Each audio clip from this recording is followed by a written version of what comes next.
Hablemos un poco sobre el delito.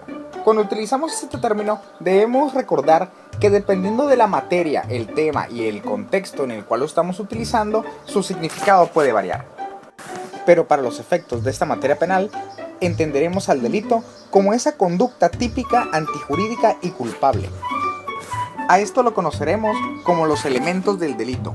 Cabe aclarar que dependiendo del autor que se trate, los elementos del delito pueden variar, pudiendo ampliarse la lista de estos o reducirse los mismos, teniendo en nuestra doctrina casos en los que las interpretaciones sistemáticas de lo que entiende el autor por delito llegan a tener hasta 9 elementos. El primer elemento corresponde a la conducta, entendiendo a esta como ese actuar, como la forma en que se exterioriza la voluntad de la gente. El artículo 12 del Código Penal de Baja California nos señala que un delito puede ser cometido únicamente por vía de acción y por vía de omisión. Es por ello que se desprende que uno de los elementos necesarios para que se dé la existencia de un delito es que existe una conducta, la cual debe ser ejecutada en vía de acción o de omisión.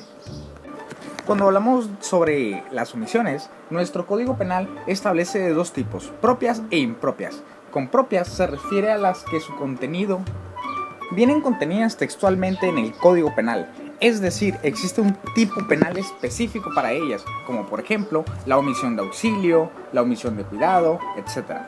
Y por omisión impropia, a las que se equiparan a sus versiones de acción, pero con su omisión de actuar se permite el daño, es decir, que permitimos que se dé una actividad específica, al no hacer nada. Debemos señalar que cuando hablamos sobre la acción, existen diferentes consideraciones que tenemos que tener en cuenta y que vienen contenidas en nuestro código, pero esas serán parte de un material independiente posterior.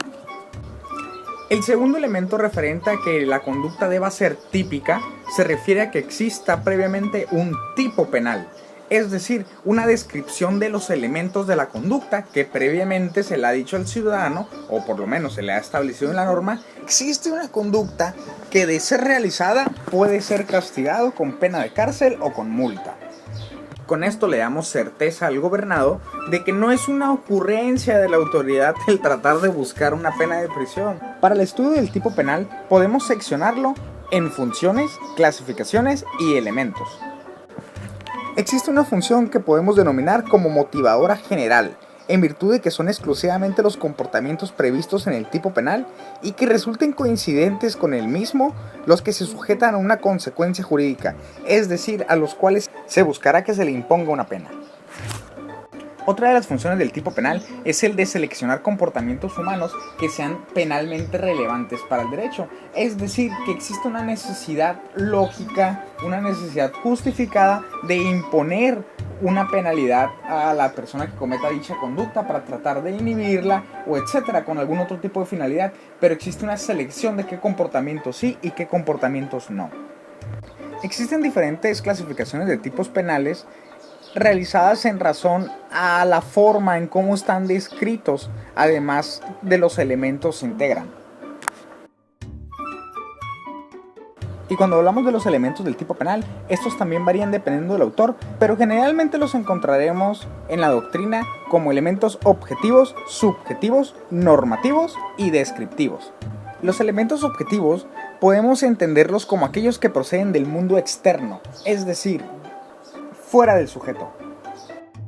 Los elementos subjetivos están constituidos por los que se encuentran dentro del sujeto, referente a la parte subjetiva, el ánimo de hacer, el ánimo que busca con su conducta, es decir, elementos internos de él. Algunos autores también refieren que con elementos subjetivos tenemos que entender las características especiales del sujeto respecto al tipo penal en específico, por ejemplo.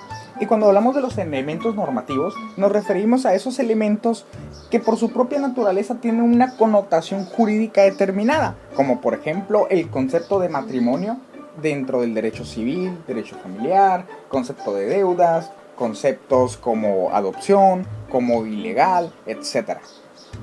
Cuando hablamos de los elementos descriptivos, nos referimos a esos elementos que describen formados procesos en el mundo real, es decir, que pueden pertenecer al mundo físico y al psíquico, como por ejemplo inhumar o los fines sexuales.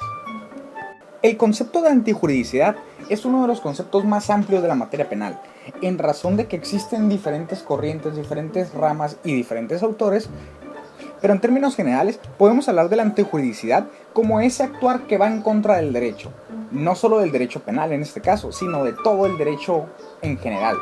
Es decir, no hay una sola rama ni una justificación jurídica que permita realizar dicha conducta sin obtener un castigo.